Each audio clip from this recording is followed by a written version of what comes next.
It begins like a whisper traveling through star-cold darkness, an invitation wrapped in swirling clouds and ancient storms, reaching toward anyone willing to listen. Jupiter stands far away, too distant for our hands, too massive for our machines to rest upon, yet it calls softly in its own language of gravity and light.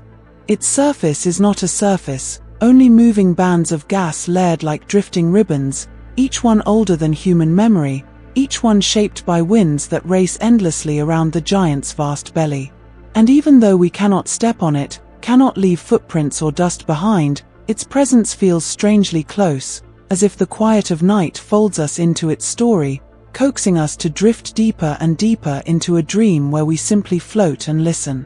The planet's glow is gentle, a dim lantern in the outer dark, and that glow forms the first doorway into the invitation it extends. There is no rush, nothing hurried in the way Jupiter unveils itself. Instead, it moves with a slow grace, showing only hints, letting our curiosity rise like mist around distant mountains. The swirling storms twist lazily, as though humming a lullaby made of hydrogen, helium, and secrets older than the sun's earliest light.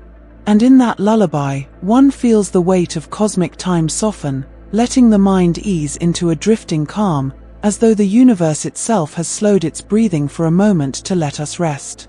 When we observe Jupiter from afar, something subtle happens inside us. Our imagination begins to drift into the planet's layered atmosphere, where clouds stretch like dreamy tapestries in colors drifting between soft gold, stormy copper, pale rose, deep gray. Those layers are thick, deeper than any ocean, deeper than anything we could physically fall through without losing ourselves, yet in this quiet imagining, they feel like floating blankets, guiding us downward with gentle motions. The deeper you imagine sinking, the quieter the world becomes, until even the memory of sound dissolves into warm pressure and soft swirling currents that nudge you like sleepy tides. The planet seems unreachable, but the invitation it extends is not physical. It is slow, emotional, atmospheric, like a soft hand on the shoulder guiding you to sit beside an ancient hearth. Even the storms that rage for centuries do not feel frightening in this dreamlike perspective. They feel patient, rhythmic, like steady breaths of a creature too large and too calm to ever awaken in a violent rush. And as we think of these storms from our tiny, distant orbit, it becomes easier to sink into a peaceful awareness of how grand the universe is, and how small worries dissolve when compared to swirling ribbons of gas that have danced for longer than Earth has existed. Jupiter's gravity, strong enough to pull comets inward and sometimes protect the inner planets, becomes part of the invitation. Not as a force that crushes, but as a metaphor for being held, drawn gently toward something ancient and steady. When we imagine ourselves drifting near it, weightless yet drifting naturally toward its immense presence, it feels like being drawn into a warm embrace shaped not by arms, but by cosmic balance. Its gravity is a reminder of stability, a reminder that even in a vast universe, there are anchors that keep wandering bodies from drifting forever into loneliness. Yet the invitation also carries softness, as though Jupiter wants to reassure us that despite its mass, despite its storms, it is composed largely of gases that slip through any grasp. In that sense, Jupiter teaches us something about holding and letting go, about the gentle paradox of embracing without enclosing, guiding without capturing. Its form is enormous, but its substance is airy, drifting, changing always, like a cloud that has learned to keep its shape for billions of years without ever becoming rigid. And this paradox calms the mind, reminding us that strength and softness can coexist, and in that coexistence, there is quiet beauty. When you close your eyes and think of Jupiter, you might feel its slow rotation, a giant world spinning so steadily that a day there is only 10 Earth hours long, yet nothing about it feels rushed. Its movement is smooth, fluid, a continuous swirl like a lullaby turning over and over. Imagining that rotation is like imagining the entire universe gently rocking you, nudging you into a deeper state of rest where thoughts blend with drifting cloud belts and all edges of the world become soft. The invitation is also a reminder of mystery. Beneath Jupiter's visible layers lie pressures so intense that hydrogen becomes metallic, an ocean of shimmering material that no eye has ever seen directly. Thinking of that hidden ocean is like imagining a secret chamber carved inside a dream, something you cannot touch, cannot enter, but can feel pulsing quietly behind the scenes. Its faint metallic hum, imagined though it may be, settles into your thoughts like a deep, resonant heartbeat that slows your own breathing without you noticing. Even the great red spot, a storm larger than Earth, becomes soothing when framed in this gentle, drifting story. Instead of chaos, it becomes a timeless swirl, like a slow-turning galaxy of color, rotating with ancient patience. It has been there for centuries, maybe longer, and its persistence carries a certain comfort, the comfort of constancy, the comfort of knowing that some things move slowly enough to become reminders of stability in a universe that is always changing. Its red hues fade and deepen over the years, like embers glowing under shifting ash. To be invited into Jupiter's story is to acknowledge that there is beauty in distance. Sometimes we cannot touch the things that soothe us, yet their existence alone is enough. Jupiter sits far beyond the asteroid belt, glowing softly in the dark, and teaches us that not every journey is about arrival. Some journeys are simply about gazing, imagining, and feeling the slow rhythm of another world seep into your thoughts until your mind drifts into calm. The planet's moons also weave themselves into its invitation, orbiting like quiet children circling a sleeping parent. Each moon glows faintly, each one tracing a gentle loop around the giant, and those loops create a subtle musicality, a soft, cosmic choreography that feels like a lullaby written in orbits instead of notes. Even the volcanic pulses of Io and the hidden ocean beneath Europa's ice feel muted and softened when set within the vast, quiet expanse of Jupiter's realm. As we drift further into the story, the darkness around Jupiter becomes less empty and more comforting. Space itself feels like a warm blanket stretching infinitely outward, and Jupiter is a glowing comfort at its center, rocking slowly through the void. Even its faint radiation belts become like halos, shimmering invisibly around the world as if wrapping it in a protective aura. The deeper you breathe into this story, the easier it becomes to imagine yourself floating weightlessly near Jupiter, just beyond its clouds, safe in orbit where the silence is complete. There is no sound here, no turbulence reaching you, only the distant motion of clouds far below and the subtle glow of reflected sunlight wrapping the giant in pale, golden bands. That distant light feels soft, not harsh, as though filtered through curtains made of frozen dust. Even the knowledge that Jupiter has no solid ground becomes calming. There is nothing to land on, nothing to step on, only layers and layers of gentle motion that remind you that not everything needs firm footing. In this imagined place, you are held aloft entirely by motion and gravity, drifting in a perfect balance where nothing pulls too sharply and nothing pushes too hard. You simply hover in the vastness, watching the clouds ripple and swirl as though they are thinking slow, dreamy thoughts. Jupiter's interior, with its unimaginable depths and pressures, becomes a metaphor for the hidden places within ourselves, places no one else can touch, but which shape us nonetheless. Thinking of those depths while drifting near the planet feels like acknowledging your own inner storms, your own layers, your own hidden quiet. And just as Jupiter's storms never break it apart, your inner storms, too, can swirl without undoing you. The gas giant's magnetosphere, the largest structure in the solar system, extends like a calm, invisible bubble around it. Imagining yourself inside that bubble feels like being under the protective dome of a vast, ancient guardian whose only wish is to let you rest. The magnetic field hums quietly, not in sound but in feeling, like a steady pulse that tells your body it is safe and suspended in a place where time has softened. Even the small flickers of lightning deep inside its clouds become muted sparks in this dreamy interpretation. They flash briefly, illuminating hidden chambers of vapor, then fade back into darkness without urgency. The flashes are like distant memories that rise gently, glow for a moment, then dissolve without troubling the gentle flow of thought. The more you imagine Jupiter's atmosphere, the more it resembles a quiet ocean flipped upside down, clouds instead of waves, storms instead of tides, pressure instead of depth.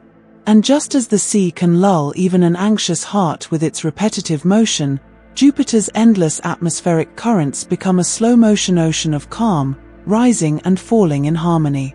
The invitation Jupiter extends is not meant to be answered with action but with surrender. Surrender to slowness, to stillness, to the idea that some wonders exist simply to be admired from afar.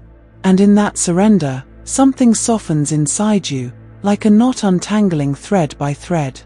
Thinking of Jupiter reminds us that even giants can move gently, and even storms can be soothing when seen from the right distance.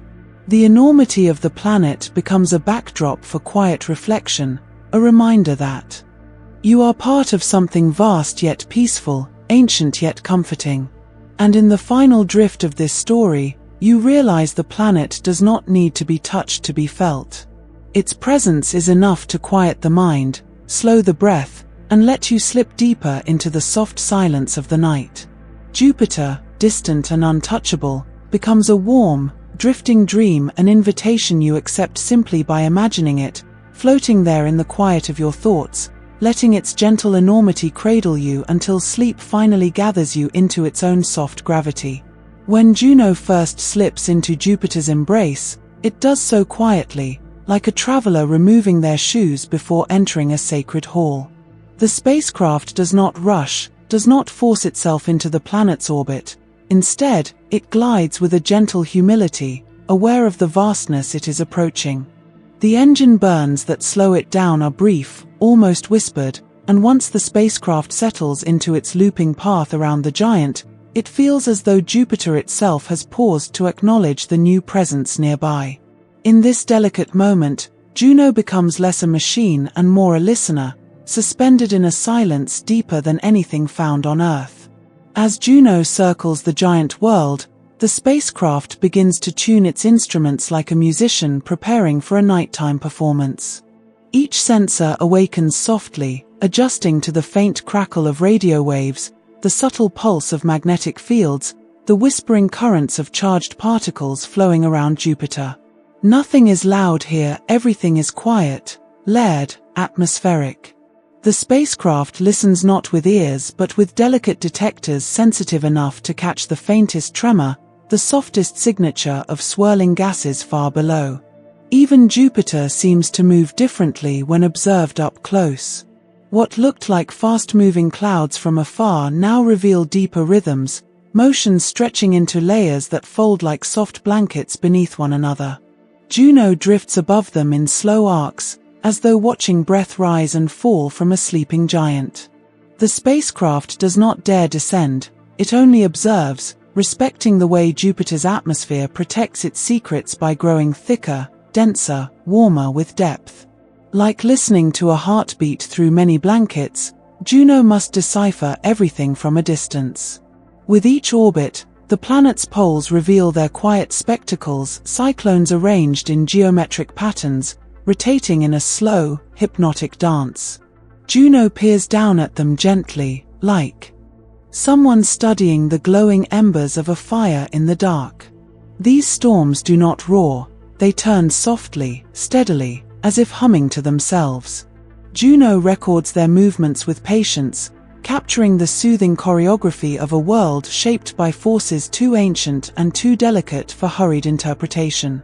As the mission settles into routine, the spacecraft adjusts its path again and again, tracing long, looping trajectories that carry it close to Jupiter's clouds, then fling it far into space before swooping back. These long arcs feel like gentle breaths: approach, retreat, return, allowing Juno to observe without disturbing. With every pass, the readings grow richer, forming layers of data that resemble murmured stories told by someone drifting in and out of dreams. The planet's auroras, shimmering at the poles, glow with soft blues and purples. Juno listens to the charged particles that create those luminous curtains, capturing signals that sound like distant, soothing static, the kind of sound one might fall asleep to on a quiet night. These auroras shift slowly, rippling like silk caught in a faint breeze, and the spacecraft drifts past them in silent appreciation, collecting their faint energy signatures without ever drawing too close. As time goes on, Juno begins to understand the magnetic field surrounding Jupiter, an immense, invisible cocoon that stretches far out into space. But this understanding does not come suddenly. It unfolds like a slow conversation where each pause is meaningful. The magnetic field hums in low, wavering tones detectable only through careful listening. Juno moves through that field gently, careful not to disturb its delicate balance, letting the soft pulses guide its measurements like footsteps through a quiet forest. Far below, beneath clouds that blend into deeper clouds, lies hydrogen compressed to such extremes that it becomes metallic. Juno cannot see this ocean directly, but it can sense its influence, a faint tug here, a subtle shift in gravity there. These clues drift upward like distant echoes from a hidden cavern, and Juno gathers them with the patience of someone piecing together an ancient riddle, understanding that some truths reveal themselves only to those who move slowly. Even the great red spot, when passed over, communicates through gentle gravitational whispers rather than violent motions. Juno glides above it like a feather, feeling the faint distortions caused by a storm that has spun for centuries. These distortions feel like deep, resonant vibrations, slow, rhythmic, almost meditative. Juno records them calmly, letting the storm tell its centuries-old story through invisible tremors. Between each orbit, there are long periods of quiet, when Juno drifts far from Jupiter to conserve energy. In these moments, the spacecraft floats through a spacious calm, surrounded by nothing but starlight and Jupiter's faint glow in the distance. These intervals feel like exhalations, peaceful and unhurried, giving the mission time to rest before diving close again to listen more deeply. As Juno continues its journey, it begins to map Jupiter's interior not with images, but with shifts in motion, tiny accelerations and decelerations that reveal where mass is concentrated deep below. These shifts are gentle, like the subtle swaying of a boat guided by underwater currents. The spacecraft listens to these sways, translating them into a quiet portrait of the planet's hidden core. The deeper Juno listens, the more the planet begins to sound like a layered symphony, magnetic vibrations, gravitational murmurs, whispering particle streams. None of them are loud, they blend into a soft, cosmic lullaby that wraps around the spacecraft like a warm blanket.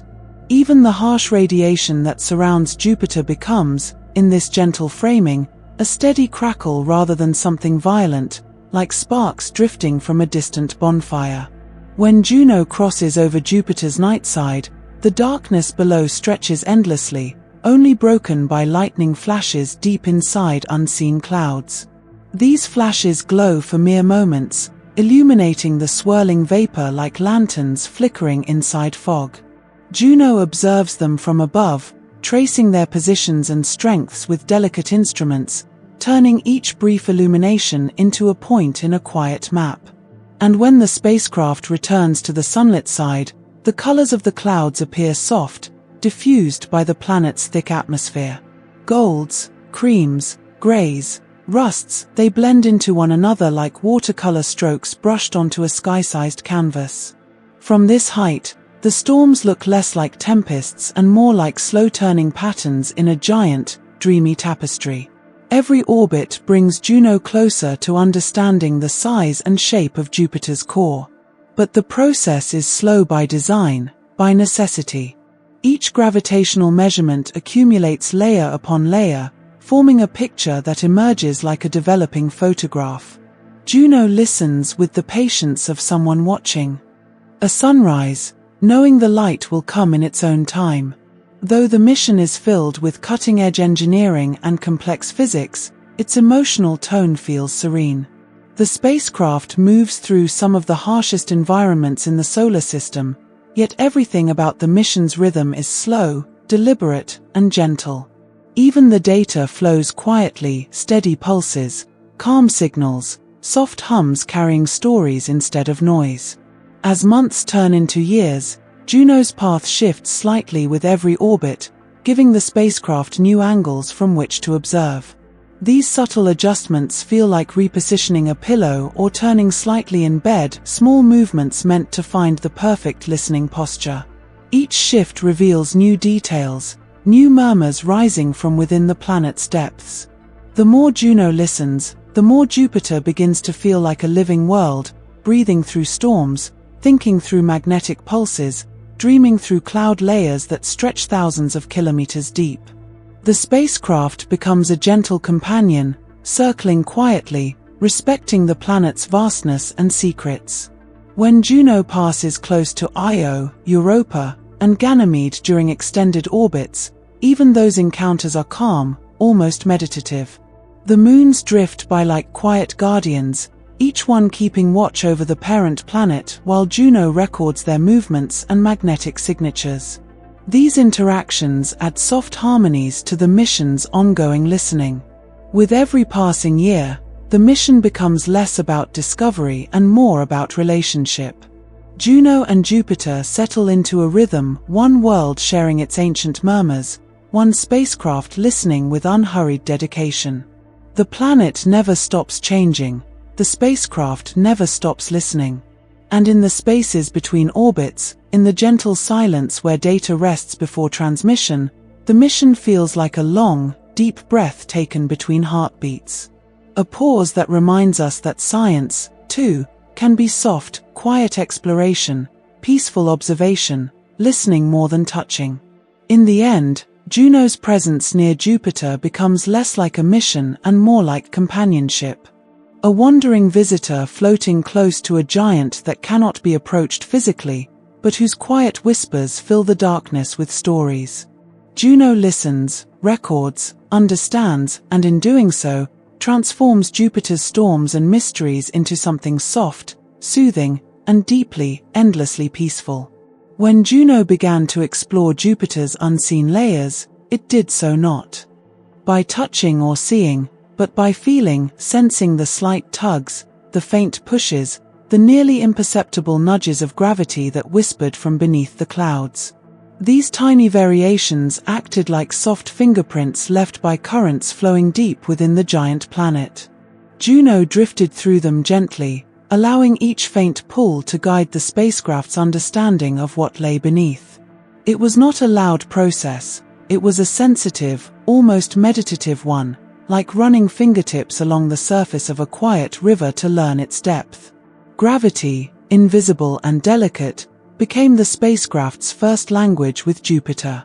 Each orbit allowed Juno to feel different regions of the planet, sensing where mass was concentrated more heavily, where it diffused into gas, where it shifted in unexpected ways. These faint accelerations and decelerations, barely noticeable except through carefully calibrated measurements, formed a kind of slow cosmic pulse. And in those pulses, Juno detected clues to the core, clues that rose like soft vibrations from a world too deep and too dense to ever truly reveal itself. But gravity was not the only invisible thread Juno could follow. Surrounding Jupiter was an immense magnetic field, powerful yet surprisingly gentle in the way it extended through space. Juno passed through its folds like a traveler drifting through curtains of unseen silk. The magnetic field hummed with patterns, each wave a story of electric currents, swirling metallic hydrogen, and ancient energy trapped within the planet's spinning heart. Juno listened carefully to these hums, translating them into shapes, intensities, and motions that could be read like a quiet script written across the sky. This magnetic field was the largest in the solar system, so large it stretched millions of kilometers outward, yet it carried its power with an unexpected softness, like a giant inhaling slowly over centuries. Juno's instruments felt the field's strength, its twists, its subtle warping caused by Jupiter's rotation. The spacecraft drifted through these changes as calmly as a leaf glides across a pond, never resisting, only observing. In each shift, Juno found another hint about the planet's interior currents, each one a quiet note in a planetary symphony that had played for billions of years. Measuring gravity and magnetism may sound technical, but in the quiet of space, it becomes a kind of gentle art. Juno's sensors reached outward in silence, detecting what eyes could not see. It was like listening to the heartbeat of a sleeping colossus, not by placing an ear directly upon it, but by feeling the faint vibrations that traveled through the air. Jupiter's massive form was a storyteller, and Juno became the attentive listener, absorbing details hidden beneath thousands of kilometers of swirling gas. The invisible forces around Jupiter were not static. They shifted slowly, drifting like soft currents of wind. Gravity ebbed differently across latitudes, tugged slightly stronger where mass pooled deep below, relaxed where clouds stretched outward like airy blankets. Juno mapped these tiny differences with the utmost patience, knowing that each one helped reveal the planet's unseen architecture. The process unfolded gradually, like watching shadows lengthen as the sun sets, changing shapes so softly that only a careful observer notices. Magnetism, meanwhile, pulsed like a slow rhythm beneath the storms. The field lines curved and twisted, responding to internal flows of metallic hydrogen that churned beneath unimaginable pressure. Juno followed these field lines as though tracing the delicate threads of a tapestry woven in darkness. Each orbit revealed a slightly different pattern, a new curve or dip that hinted at how Jupiter's deep interior moved, an ocean of metallic hydrogen swirling with a quiet, powerful grace. The spacecraft's magnetometer, perched like a listening ear at the end of a long boom, captured these shifting currents with astonishing sensitivity. It registered every subtle fluctuation, each one like a whispered message carried through a cosmic breeze. Juno transformed these whispers into diagrams of the invisible, showing how Jupiter's magnetosphere stretched, bent, and breathed. It was a portrait not of form but of force, a portrait made of something you cannot touch yet can sense if you listen deeply enough. Even the radiation belts, fierce as they were, became part of this listening. Their charged particles flickered like static in an old radio, but within that static were patterns, rhythms, faint structures that told stories of how the magnetic field trapped and guided them. These particles skimmed past Juno in energetic arcs, yet the spacecraft treated them as part of the environment, absorbing their signatures like notes in a vast, complex song that Jupiter had been singing since the solar system was young. The subtle interplay of gravity and magnetism revealed something else too: dynamics. Jupiter was not a still world hidden behind storms, it was alive with motion. Deep beneath the clouds, materials flowed, rotated, compressed, expanded. Juno sensed these motions indirectly, through the invisible forces they produced. It was like reading the existence of wind from the sway of a tree, never seeing the breeze itself, yet understanding its presence by the movements it caused. As the data accumulated, scientists began to see hints that Jupiter's core might not be solid after all, but diffuse, spread out like a soft, gradually thickening fog deep inside the planet. This possibility emerged not from photographs or direct probes, but from how the gravitational field failed to match what a compact core would produce. Juno felt this in the tiniest differences in acceleration, and those differences held the weight of mystery. The planet's heart was not sharp, but blurred ancient material stirred into its surroundings. Magnetism, too, hinted at these deep mysteries. The patterns of the magnetic field suggested layers inside Jupiter that behaved differently, some flowing quickly, some more slowly, each contributing its own subtle twist to the field lines. These twists were faint, like folds in fabric barely noticed unless the fabric is stretched and studied. Juno watched these folds change from orbit to orbit, revealing the quiet dynamics hidden beneath the planet's surface.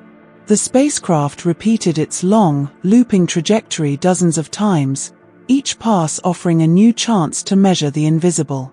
Over and over, Juno listened and recorded, piecing together a picture made not of light but of force.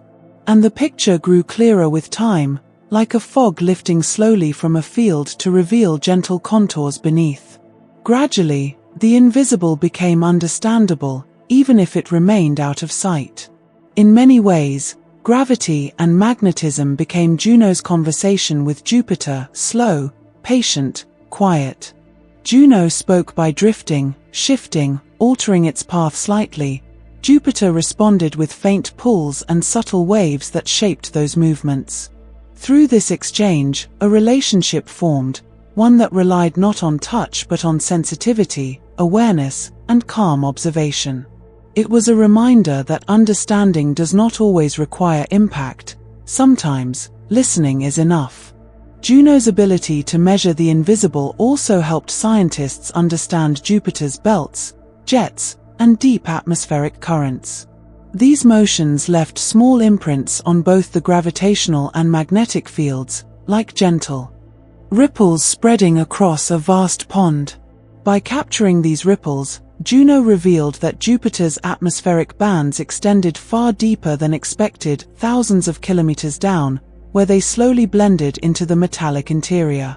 The storms we see are only the surface of deeper motions, currents that move with ancient, slow determination. The spacecraft also discovered that Jupiter's magnetic field was not symmetrical. It bulged and twisted, concentrating strange anomalies near certain longitudes. These irregularities spoke of uneven interior flows, places where metallic hydrogen moved differently, causing the magnetic field to warp like a soft sheet being tugged gently from one side. Juno traced these warps with quiet precision, mapping an invisible world of shifting energy. Gravity measurements, meanwhile, helped piece together the structure of the Great Red Spot. Juno detected a slight increase in mass beneath the storm, revealing that it extended deep into the planet's atmosphere, like a softly spinning column reaching downward.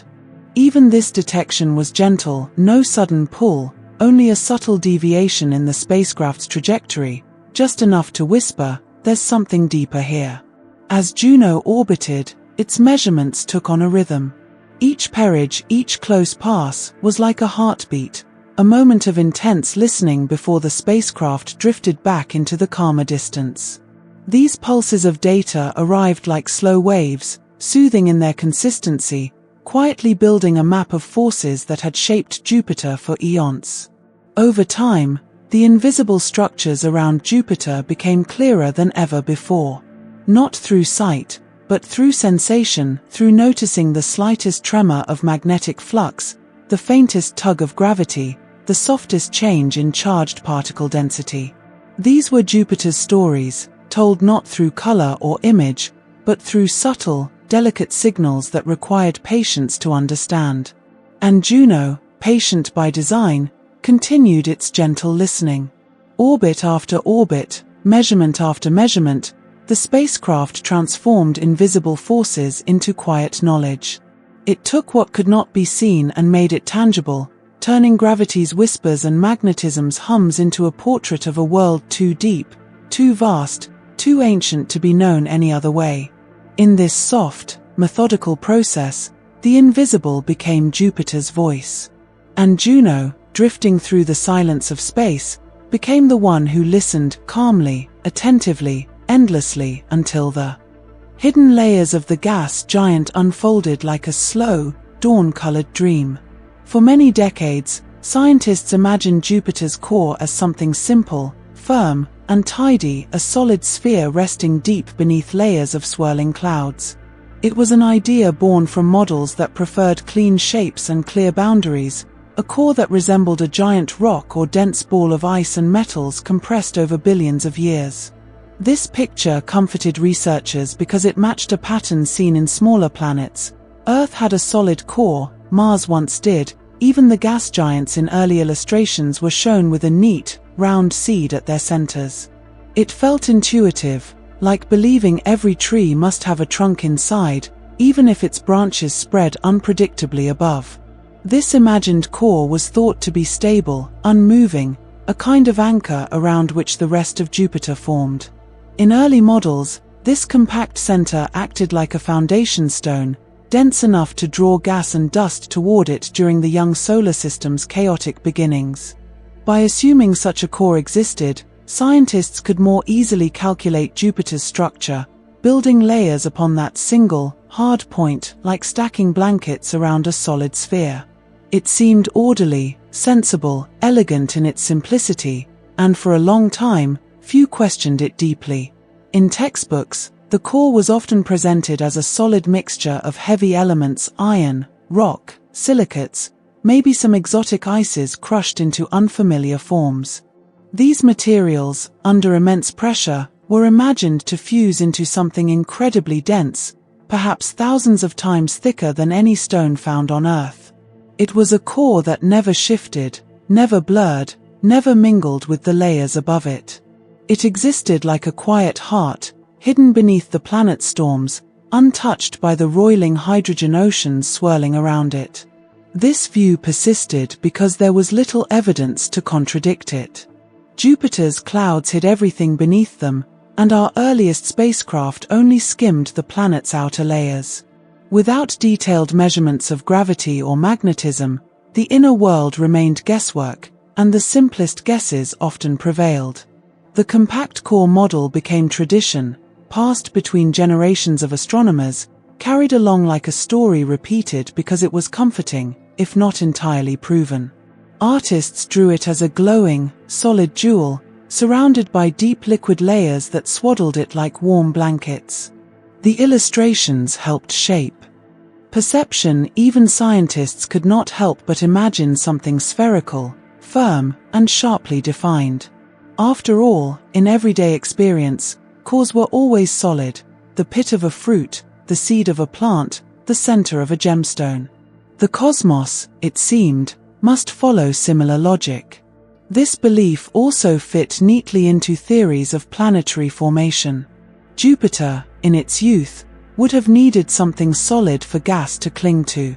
A rocky or icy core collecting material through gravitational attraction made the early solar system easier to imagine. The compact core was the starting point for everything that followed: a small, solid ancestor to a giant world. Without it, the formation story felt incomplete, like a puzzle missing its first piece. But as comforting as it was, this model also carried assumptions. It assumed that heavy elements naturally stayed put, sinking inward forever. It assumed that Jupiter's interior was calm enough for layers to remain separate over billions of years. It assumed that the immense pressures inside would compress materials into rigid forms instead of allowing them to diffuse, mix, or dissolve. These assumptions were tidy, but reality, especially inside a gas giant, is seldom tidy. Still, the vision of a compact core allowed early scientists to draw simple diagrams and write equations that made Jupiter feel more knowable, more structured. It allowed classrooms to point to a clear picture and say, "This is what lies beneath the clouds," even though the planet itself offered no direct confirmation. It gave the sense of understanding, even if that understanding rested on little more than educated imagination. Throughout the 20th century, this image hardened into near certainty. Papers referenced a core ranging from 5 to 20 Earth masses, compact and well-defined. Even though the exact size varied from model to model, the existence of a solid core felt unquestioned. It gave Jupiter a sense of symmetry with Earth, Saturn, and even exoplanets: a center, a boundary, an interior shape one could imagine as a sphere of stone or metal glowing faintly from pressure and heat. In this old picture, nothing mixed. Hydrogen remained above, helium layered smoothly, and heavy elements stayed locked down in the core. It was a static world, structured almost like a layer cake: neat, divided, quiet at depth. This stillness appealed to intuition. It matched the idea of planets as orderly bodies, each part staying where it belonged. But Jupiter, vast and restless, was never likely to be so neat, even if early thinking wished it to be. The compact core idea lingered also because instruments lacked the sensitivity to challenge it. Before Juno, gravity readings from flyby missions were too coarse, too shallow. Magnetic measurements could see only the outer field, not the deep currents that shaped it. Jupiter kept its secrets behind thick clouds and deep layers, and without tools to probe them, the old model remained untested, resting there like a quiet assumption beneath the scientific landscape. Scientists also believed that the tremendous pressure at the center, millions of times Earth's atmospheric pressure, would force materials into crystalline forms. In such extreme conditions, rock and metal were expected to behave like almost immovable solids. This expectation made the compact core feel even more probable. If nothing could resist that pressure, then surely everything within would compress into something firm, perhaps even smooth-edged. Some imagined the core glowing softly, radiating heat like a buried ember. In these early visions, the core was calm, unmoving, unchanged over eons. Jupiter's storms swirled above, lightning flashed between clouds, but the center remained serene, a quiet island deep inside a turbulent world. The contrast between this still heart and the swirling atmosphere above made the model even more appealing, as though Jupiter carried tranquility at its deepest point. Yet even as this picture settled into widespread acceptance, a few scientists wondered whether the story might be more complicated. Some speculated that materials could dissolve into metallic hydrogen over time, that the boundary between core and envelope might blur. But these ideas lacked firm evidence, and without data, they remained curiosities, quiet suggestions in the margins of research papers. Still, the compact core model held strong, because it worked well with equations. Models of gravitational behavior matched expectations if a solid core was included. Interior temperature calculations felt more stable with a firm center anchoring them. Even though the assumptions were fragile, the numbers produced by them aligned neatly with the technology available at the time. With no contrary data, simplicity won. Scientists also found comfort in believing that Jupiter resembled other giant planets. Saturn was also modeled with a solid core. Uranus and Neptune were imagined with compact centers too. A universe with similar structures felt symmetrical, predictable, easier to chart and understand. A compact core was not just a scientific guess, it was a philosophical preference for order in the cosmos. This old model also influenced how researchers interpreted Jupiter's evolution. With a compact heart, the planet seemed to grow through orderly accretion, small rocks clustering into larger ones, forming a seed that attracted gas. This narrative was elegant, almost story-like, and its simplicity helped it endure. Even when questions arose about Jupiter's early migration or the chaotic conditions of the young solar system, the compact core remained a reassuring constant. But beneath all these certainties lay a quiet truth: no one had ever actually measured the core. It was inferred, imagined, abstracted, never directly detected. Scientists understood this, yet the limitations of earlier spacecraft meant that imagination filled the gaps with the most logical shapes. And logic often prefers sharp boundaries over blurred ones, solid forms over shifting mixtures. The compact core model also aligned with earthbound experience. Solid things feel real, definable. Mixtures feel messy, unpredictable. Human intuition favors hard centers, whether in fruit, minerals, or celestial bodies. It is easier to imagine a solid pearl at the heart of Jupiter than an ombre blur of elements slowly swirling over billions of years. Intuition, though helpful, can sometimes mislead. Even the earliest simulations of Jupiter's magnetic field assumed a compact core, because it created cleaner mathematical results. Magnetic fields generated by metallic hydrogen seemed easier to calculate if the boundary beneath them was crisp and unwavering.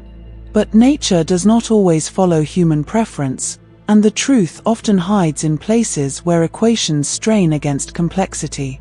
As decades passed and technology improved, the compact core model began to feel slightly less certain, not because it was disproven, but because hints emerged that Jupiter might be more dynamic deep inside. Yet even then, the old idea persisted, partly out of inertia and partly because no mission had yet flown close enough, long enough, or quietly enough to listen for the truth beneath the clouds.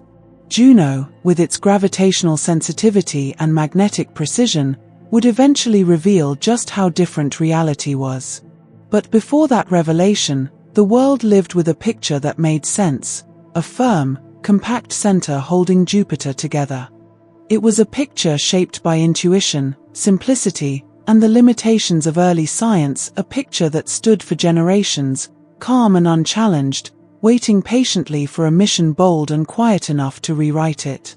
And so, before Juno arrived, the old picture lay unchanged, a solid heart at the center of a giant world, clear-edged and unmixed, imagined into existence by decades of comfortable scientific tradition. It was a picture beautiful in its simplicity, even if the truth, hidden beneath the clouds, was waiting to reveal a far more fluid and mysterious interior. When the first hints arrived, they came not as dramatic alarms but as soft deviations, tiny mismatches between what Juno measured and what scientists expected. The spacecraft circled Jupiter in long, looping paths, letting its delicate instruments feel every tug of gravity, every shift in magnetic breath, every subtle tremor rising from the planet's deep interior. Yet the numbers whispered something unfamiliar. They did not fit the neat, comfortable picture scientists had carried for decades, and the quiet contradiction felt like a gentle tap on the shoulder, asking them to listen more closely. The early gravity readings drifted away from the predicted curves, almost as if the mass inside Jupiter had been stirred or stretched into shapes no model could easily hold. It was unsettling in a soft, curious way, like hearing a familiar melody with notes missing or added in strange places. The researchers checked every assumption, every piece of calibration, every expected behavior of the spacecraft, and still the results refused to fall back into line. It was as though the planet had chosen this moment to murmur its own truth, insisting that something within it was not as simple as once believed. The magnetic field, too, began telling an unexpected story. Juno sensed patches of strength and weakness arranged in patterns that did not match the tidy dipole that textbooks once drew. There were distortions, asymmetries, ripples that hinted at layers behaving differently than expected, perhaps more fluid, perhaps more ancient, perhaps more complex. Instead of a solid inner dynamo neatly spinning, the data suggested movement that stretched deeper and swirled wider, as though there was no rigid center to anchor it. The Doppler shifts, recorded whenever Juno sped up or slowed down under Jupiter's pull, carried the most persistent clues.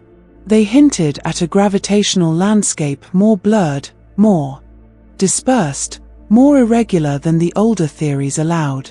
If Jupiter had a tight, compact core, as scientists had long thought, its pull would have been sharper, cleaner, more symmetrical. But the tug felt smeared, as though the mass at the center had spread outward, dissolving into layers that blended rather than separated. It was a gentle but firm contradiction. At first, some wondered if deep weather patterns could be interfering, for Jupiter is a world where storms reach far below the clouds, their roots stretching into the darkness like unseen pillars. But even the most elaborate simulations could not fully explain the specific signature Juno was reading. It was too soft where it should have been firm, too distributed where it should have been dense. The planet's interior, once imagined almost like a stone heart wrapped in swirling gas, now seemed to be something stranger, something more like a fog of heavy elements blending into metallic hydrogen. Each orbit brought new clarity, and also new confusion. Instead of settling the questions, the data kept hinting at layers overlapping in ways that defied the old clean boundaries. It was like peeling back a curtain only to discover that the landscape beyond was made of shifting shadows rather than solid outlines. This gentle defiance continued orbit after orbit, slowly convincing the team that the planet's inner structure could no longer be described with simple words like core and mantle. The biggest surprise was how gradual the differences were. There was no sudden jump from light hydrogen to a heavy, rock-ice core. Instead, Jupiter behaved as if its ingredients had been mixed long ago, maybe by violent impacts or by slow, early turbulence during its formation. Juno's readings hinted at a diluted core, spread out, softened, extended across nearly half the planet's diameter. Instead of a stone at the center, there was a blurred sphere of heavy elements swirling with metallic hydrogen, neither solid nor uniform. This revelation did not arrive all at once. It accumulated slowly, orbit after orbit, as though Jupiter were teaching the scientists to interpret a new kind of language, one spoken through mass distribution rather than words. The planet's interior revealed itself through tiny numerical nudges, quiet patterns in magnetic swirls, subtle changes in gravitational pull. It required patience, the kind that mirrors drifting off to sleep, where understanding comes not through force but through gentle settling. Even the team members who had expected surprises found themselves pausing often, letting the implications unfold gradually. If Jupiter's core was not compact, what did that say about its infancy? About the storms that churn through it now? About the ways giant planets evolve in the early solar system? The questions multiplied softly, like ripples spreading across still water, touching far-off concepts in planetary science that had once seemed unrelated. Some models soon suggested that Jupiter may have swallowed a massive protoplanet early in its life, something large enough to disturb its inner layers but not enough to remain intact. That kind of ancient collision could have fractured the original core, mixing heavy materials upward and outward like dye swirling through water. Juno's unexpected measurements fit this idea in a gentle, intriguing way, as though the planet still carried the memory of that impact in its deep, diffuse center.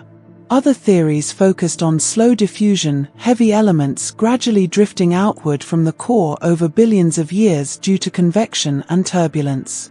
In this scenario, Jupiter's interior would behave like a pot of thick liquid being stirred over immense spans of time, slowly erasing its sharp boundaries.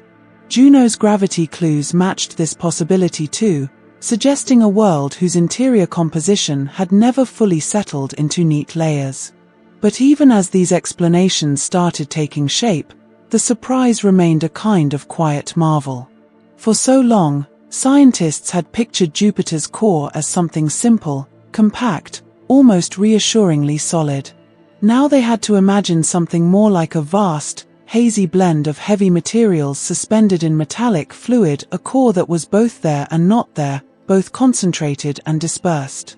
The idea was disorienting at first, yet strangely beautiful. Juno's mission planners had not expected the data to challenge such a fundamental assumption so directly. They had hoped to refine details, not rewrite the central vision of Jupiter's interior. But the planet's gentle contradictions insisted otherwise. Every flyby deepened the picture, making the old model less tenable and the new one more inevitable. The surprise had become a slow, steady unfolding of truth. There was something soothing in this process, too. The scientists described how the new understanding emerged not from dramatic discoveries but from quiet persistence, like listening to a long, soft melody until a pattern finally becomes clear. The planet whispered its story in gradients and distortions, in faint gravitational signatures, in magnetic twists, and the team responded with patience rather than urgency. The deeper the analysis went, the more obvious it became that Jupiter's interior was far more dynamic than earlier generations had dared imagine. Rather than a simple giant, it was a world with a complicated past and a complex present, a place where materials could mix and migrate, where ancient structures could blur, where the heart of a planet could stretch outward in every direction. Still, the surprise did not feel like a disruption. It felt like being guided gently away from old assumptions, like being invited to reconsider something familiar under a softer light. The contradictions were not harsh. They were subtle, almost shy, as though Jupiter had waited for a listener patient enough to notice the difference. As Juno continued to circle the planet, passing through radiation belts, gliding over poles wrapped in auroras, dipping again and again into the zone where the interior's gravitational influence was strongest, the spacecraft kept adding new pieces to the puzzle. And each piece, however quiet, pointed to the same theme: The old solid core picture had been too firm for a world this fluid. Even the team's earliest skepticism faded with time. The data was simply too consistent in its inconsistency with older ideas. Slowly, the scientists let go of the compact core assumption, replacing it with a model that felt more like a soft gradient, a gentle transition from heavy elements to lighter ones, stretching smoothly rather than in abrupt steps. As this realization settled in, it brought a kind of calm clarity. Jupiter had not misled anyone, it had always been this way. Humanity had simply lacked the tools to listen closely enough. Now, with Juno's precise instruments and repeated orbits, the truth could finally surface through numbers and patterns that no longer allowed any other interpretation. It was almost poetic that a planet known for storms would reveal its deepest secret so softly. No lightning flashes announced the discovery. No roaring winds proclaimed the change. Instead, the revelation came like a whisper in a quiet room, steady, persistent, unmistakable. The surprise was gentle, but profound. For some on the team, this felt like meeting Jupiter anew, as though the planet they thought they understood had only now turned toward them, offering a more honest glimpse of itself. The diffuse core, the mixed heavy elements, the blurred boundaries, they made the planet seem more alive, more dynamic, more shaped by ancient events and ongoing processes. Even today, the surprise still lingers in the scientific community, not as a shock but as a soft reminder that nature rarely fits neatly into human expectations. Jupiter had simply continued being Jupiter, vast, complex, inscrutable, while human minds slowly caught up to its reality. And Juno, patient and listening, served as the quiet translator. The story of these mismatched measurements, once a source of mild confusion, is now seen as one of the most important clues ever gathered about giant planets. It changed more than just one model, it shifted the entire framework through which scientists understand how worlds like Jupiter form, grow, and evolve. And as the realization settled across the scientific world, it carried with it the same calm tone as the measurements themselves.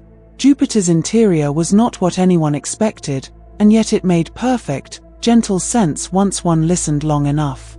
The surprise had become understanding, and understanding had become a slow, soothing revelation that still continues with every orbit of the patient spacecraft. When the new interpretation finally settled, it came with a quiet sense of awe, as though the inner world of Jupiter had opened its doors only a small crack, yet enough to reveal a truth far gentler and stranger than anyone had imagined. The core was not a stone, not a compact seed of metals and rock, but something like a blurred glow, a diffuse mixture spread far wider than the old models ever allowed. It was a heart without edges, a center that didn't end where it was expected to, fading outward in gradients rather than standing firm in a single boundary. Scientists began describing it as a dilute core, a phrase that sounded simple but carried a universe of implications. It meant that the heavy elements iron, silicates, ices, and other dense materials were not locked into a tight sphere. Instead, they were blended into a vast region where metallic hydrogen churned and flowed, almost as if the planet's deepest layers had been stirred long ago and never fully settled. The heart of Jupiter was fuzzy, soft in structure, a place where heaviness and lightness intertwined in a restless, elegant dance. This understanding was not born of imagination but of the subtle gravitational signatures Juno recorded during each close pass. Those tiny shifts in the spacecraft's velocity told a consistent story. Mass wasn't concentrated sharply at the center. It was stretched out, distributed, spreading across an enormous portion of the planet's interior. Early estimates suggested this dilute core extended to nearly half the radius of Jupiter, an almost unfathomable size, like a heart that touched every inner layer instead of remaining tucked away in a small central sphere.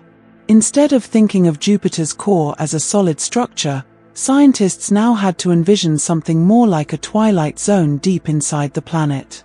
Heavy elements existed there, but they drifted in gradients, forming a region that grew denser toward the center but never became rigid or sharply defined. This image felt strangely soothing, as if the planet, despite its turbulent surface, held a calm, misty interior where boundaries blurred gently instead of breaking suddenly. Many research teams ran simulations that explored how such a fuzzy heart could have formed, and they found that one possibility fit the data with remarkable grace. Jupiter might have swallowed a planetary embryo in its youth, a body perhaps 10 times Earth's mass.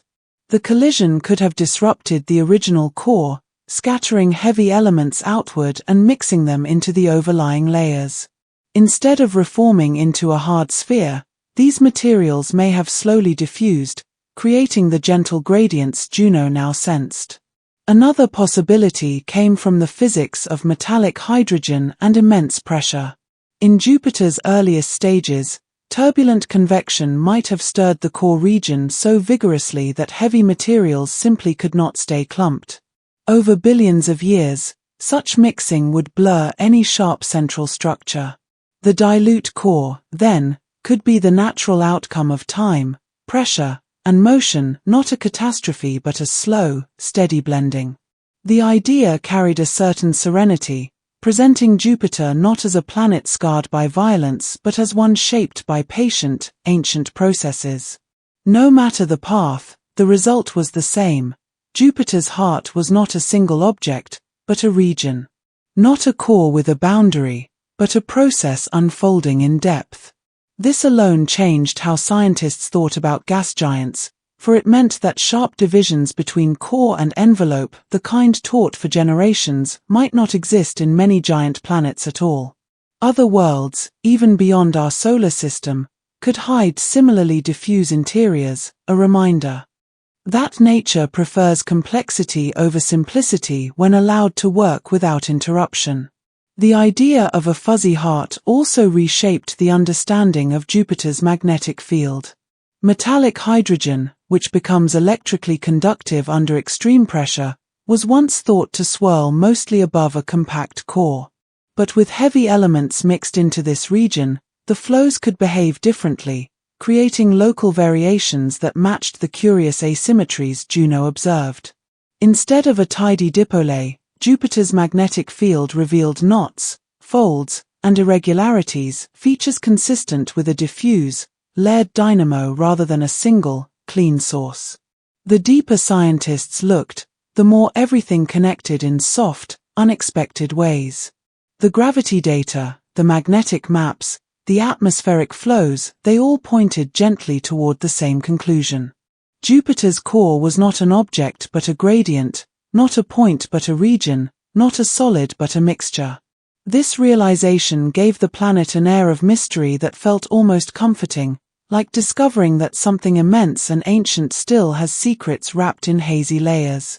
Even the word core began to feel too rigid for what Juno had revealed.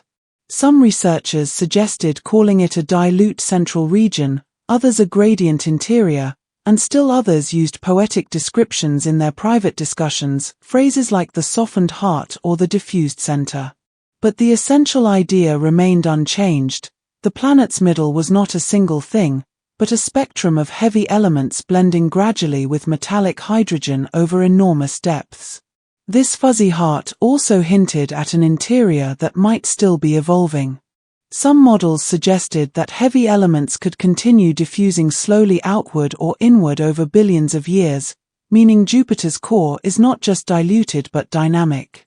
It might be a place where the past is still unfolding, where the initial conditions of the solar system ripple faintly through the present, telling a story written in motion rather than stone. In this way, Jupiter felt almost alive, a world whose interior had a kind of pulse, not of beating but of shifting, circulating, redistributing its ingredients in endless cycles. The thought made the planet's storms, already known for their ferocity, seem like surface expressions of deeper currents that stretched all the way to this blurred heart. The great red spot, the bands, the polar cyclones, they might all be dancing to rhythms set far below, in the soft gradients of the dilute core. To scientists, this discovery also served as a reminder of humility. For decades, textbooks confidently illustrated Jupiter's interior as a simple sequence of layers: atmosphere, metallic hydrogen, compact core. Now those charts needed rewriting. And the new pictures were not neat or sharp-edged. They were shaded, blended, subtle. It felt like trading inked lines for watercolor washes, less certain, but more true to the planet's actual nature. Even with the fuzzy heart revealed, many questions remained. How much heavy material was mixed into the core region? How far did the gradients extend? How directly did they influence the magnetic field? Could future missions refine the edges, if edges existed at all? These questions lingered not as sharp puzzles, but as soft invitations, encouraging continued listening to the planet's whisper-like signals. Juno's data had opened a door that won't easily close. The dilute core model matched every measurement so far, yet scientists knew there were nuances still hidden in the numbers. As they continued analyzing the gravitational harmonics and magnetic maps, they found hints of layered convection, possible pockets of heavier concentration, and zones where materials might separate or recombine under changing pressures. The fuzzy heart was not uniform, it was textured, intricate. This complexity layered beauty on top of mystery. Jupiter was no longer just a ball of gas with a heavy inner sphere. It was a world with a center that behaved like a cosmic fog, dense yet diffuse, ancient yet restless. A place where materials older than Earth drifted and mingled, forming a structure that felt both alien and somehow soothing in its gradual transitions. Some scientists described the core region as semi-adiabatic, meaning that the heat wasn't carried entirely by convection. Instead, gradients slowed the upward transport of energy, creating zones where temperature and composition changed gently, like the slow shifting of warm currents in a deep ocean. This idea fit perfectly with the image of a fuzzy heart, calm, layered, quietly complex. The dilute core also changed the story of how Jupiter formed. Instead of growing neatly from a small, dense seed, the planet may have accumulated material unevenly, swallowing planetesimals, gathering heavy elements in spurts, mixing them unpredictably. The result was not a single fingerprint but a tapestry woven over millions of years, a tapestry Juno was only just beginning to decipher. This discovery rippled into exoplanet science as well. Many massive planets around other stars likely experience similar mixing, leading to diffuse cores rather than solid ones. Juno's findings suggested that such structures might be the rule, not the exception. Jupiter, once thought simple, became a guide to understanding countless worlds far beyond our solar system, its fuzzy heart offering clues written in gradients and density profiles. Yet for all the scientific importance, the story of the dilute core carried a deeply peaceful tone. It showed that even the largest planet in the solar system, the stormy giant with lightning bolts hundreds of miles long, held a center defined not by hardness, but by softness. Not by rigidity, but by blending. Not by a sharp boundary, but by a gentle fade from one state into another. This contrast added a quiet poetry to the discovery. In the long hours of data analysis, some scientists described feeling a strange serenity. Instead of forcing Jupiter into preconceived shapes, they were learning to accept the planet as it was, a world whose heart did not conform to human expectations. There was relief in that, as though the planet were reminding them that nature favors smooth transitions over sudden walls, fluidity over separation. As more papers emerged, the community gradually embraced the new model, illustrating Jupiter's interior with wide zones of mixed composition instead of sharp lines. Diagrams took on softer gradients, acknowledging the blurred nature of the core. It was as though the visual language of science had shifted to match the planet's quiet truth, trading precision of boundaries for precision of understanding. The fuzzy heart also provided a narrative thread that unified many of Juno's discoveries. The unexpected magnetic structures, the deep-reaching atmospheric jets, the asymmetries in gravitational harmonics, they all made more sense when placed atop a diluted, dynamic interior. Jupiter's behavior was not chaotic. It was simply responding to a complex inner foundation that scientists had only recently begun to map. And still, the core held deeper secrets.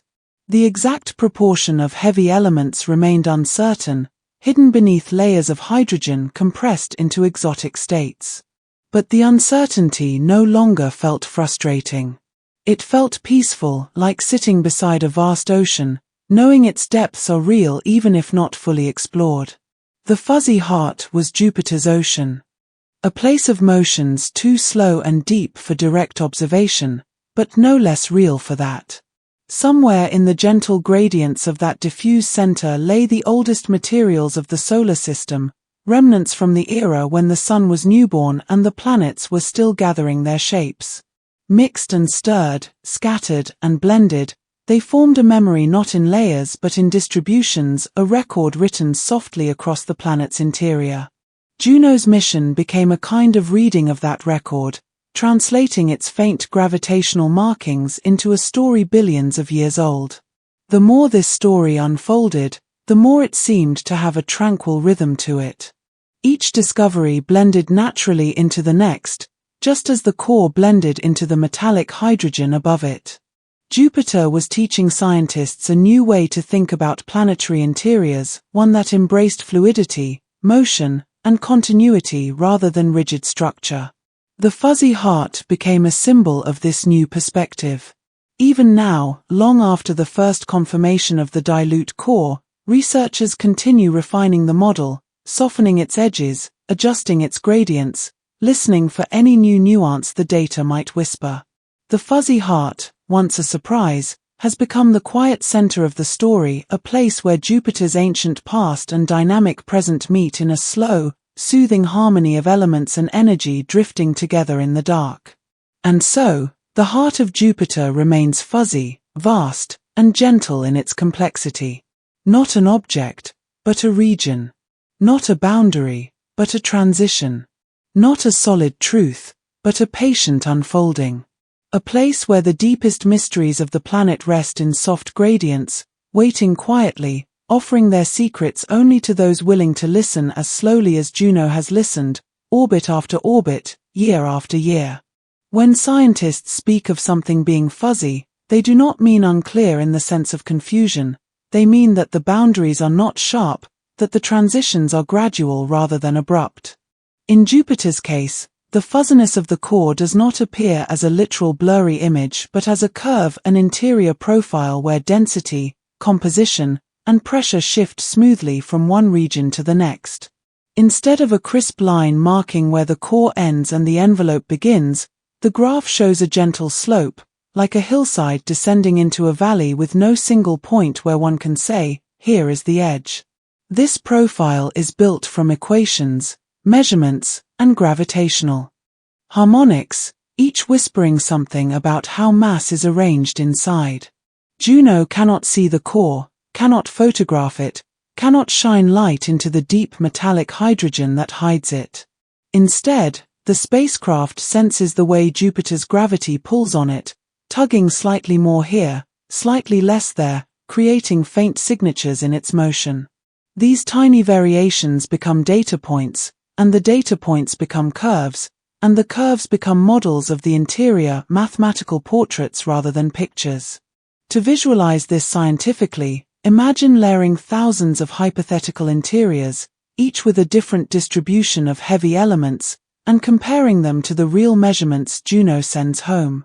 The ones that do not match are discarded like faint echoes that do not harmonize with the planet's tune. The ones that come close are kept, refined, smoothed, adjusted. Slowly, a pattern emerges. Jupiter's mass is not concentrated sharply in the center.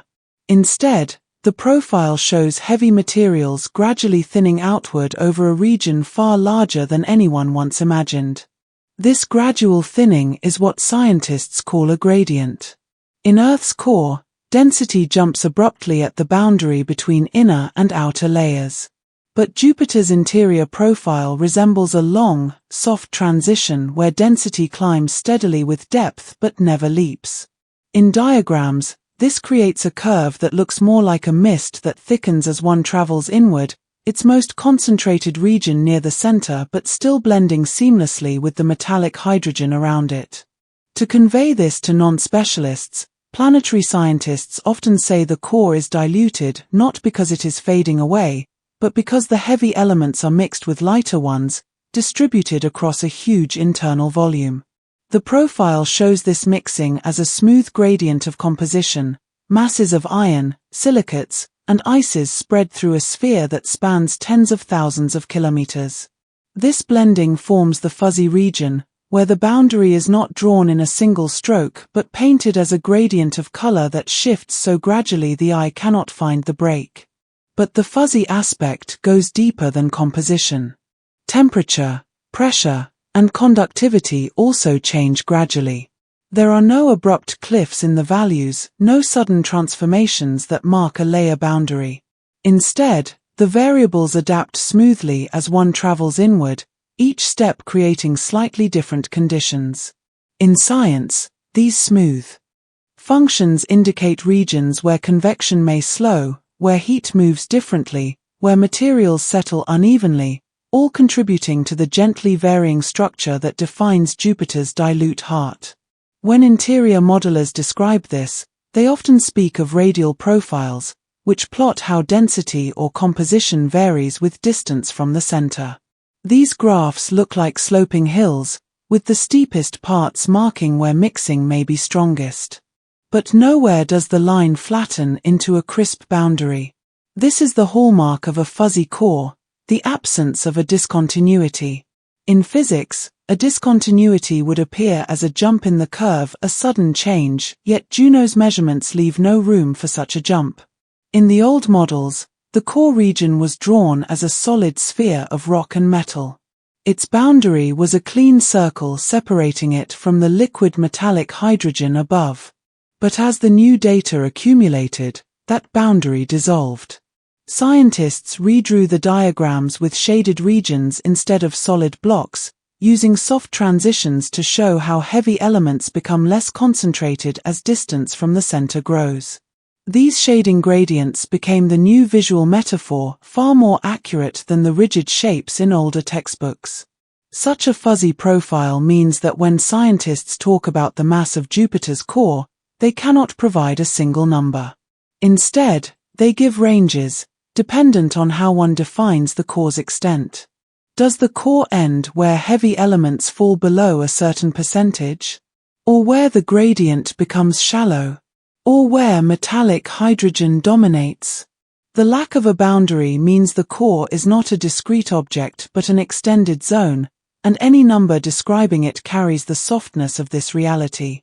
Across research papers, you'll find phrases like distributed heavy element region, extended core gradient, and continuous central envelope. These terms reflect the same idea: the core does not end, it fades. And this fading is precisely what scientists mean when they describe Jupiter's heart as fuzzy. It is not a blur in the sense of uncertainty, but a blur in the sense of nature refusing to draw a line between one region and the next.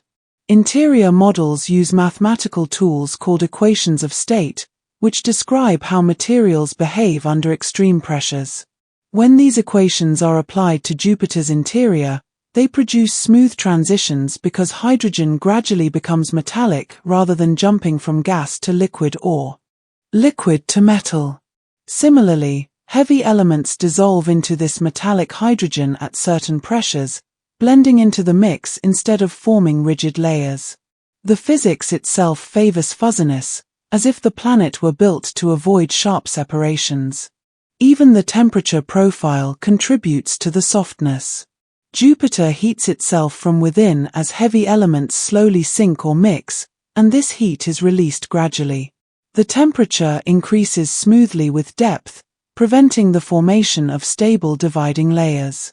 This means that turbulence and mixing can extend deep into the interior, stirring the heavy materials gently across vast regions. The fuzzy profile emerges naturally from this slow, ancient stirring. But the fuzziness is not uniform. Some models suggest that the innermost region may still contain a slightly denser concentration of heavy elements, though not enough to form a hard core. This means the central zone may be only a little more structured than the outer gradient, like a thickened mist at the center of a cloud. This subtle variation appears in the density profiles as a slight steepening of the curve, still gradual, but noticeable to mathematical eyes. To represent this visually, scientists sometimes draw two overlapping gradients, one showing composition, the other density. Where the curves steepen together, one finds the deepest part of the dilute core. But this place still lacks an edge, it is defined only by how quickly the gradients change. This scientific approach is as close as one can come to picturing the core without actually seeing it. The absence of a solid center also explains some of Jupiter's magnetic oddities. The dynamo, which generates the magnetic field, does not revolve around a single core boundary. Instead, it emerges from flows within the metallic hydrogen that begins well above and continues well within the diffuse core region. The profile, in this sense, is not just a picture of density, it is a map of electrical activity, swirling currents, and deep planetary motion. When Juno mapped Jupiter's magnetic field, the irregularities it found, regions of intense strength and regions of unexpected weakness, lined up naturally with a fuzzy core structure. The diffuse heavy elements alter local conductivity and flow patterns, leading to uneven magnetic output. These variations correspond beautifully with the gradient profiles developed from gravitational data, showing that the core's fuzziness shapes the entire planet, from its center to its outer magnetic glow. Scientists also use the term entropy jump to describe transitions inside planets. In a solid core model, this jump is sharp; in a diffuse core, it is stretched across a wide region. Jupiter's entropy profile, reconstructed from models, shows no sharp jump. Instead, it increases smoothly, a clear sign that the interior is blended, not layered. In physics, entropy is a measure of disorder, and a fuzzy core is a place where disorder is distributed rather than concentrated. These profiles are not speculative sketches, they are constrained by precise numbers derived from Juno's orbits. The gravitational harmonics, mathematical terms describing the planet's mass distribution, leave only a narrow range of interior structures that fit. Nearly all of these structures share the same property, a diffuse central region extending outward in gradients. The fuzziness is not an artistic choice, it is a scientific necessity imposed by the data. Even the depth of Jupiter's atmospheric winds is connected to these interior profiles. Juno discovered that the winds extend thousands of kilometers downward, blending with deeper flows. The fuzzy core helps explain how these flows might interact with interior layers. Instead of hitting a rigid boundary, the winds fade into denser regions gradually, much like the core fades into the envelope. The planet's interior transitions mirror its surface transitions. If one tried to draw a cross-section of Jupiter using the new understanding, the center would not be a circle inside a circle. It would be a gradient sphere, colored densely at the middle and lightening outward with no obvious boundary. The scientific diagrams now mimic this style: shaded, blended, smooth. A fuzzy core is a visual truth expressed not as an object but as an atmosphere of density and composition. To describe this in words, some scientists compare the core to a watercolor painting rather than a line drawing. Watercolor pigments diffuse across paper, creating regions of higher intensity that fade outward. Jupiter's core does the same, higher concentrations of heavy materials slowly thinning over a wide span. The metaphor is gentle but scientifically apparent.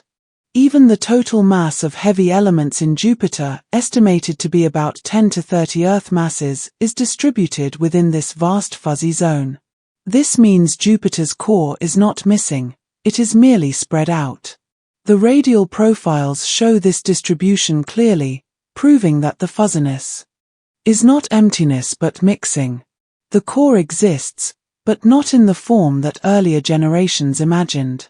This scientific perspective makes the idea of fuzzy feel less like a metaphor and more like a precise description of nature's behavior under immense pressure and planetary time. Jupiter's interior did not choose to be crisp or simple. It evolved into gradients, soft transitions, and blended materials.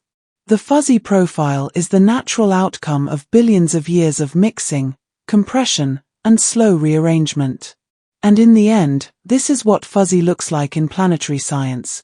Not a blurry picture, but a smooth curve, not a missing structure, but a distributed one, not a failure of clarity, but a deeper clarity that reveals the planet's true nature.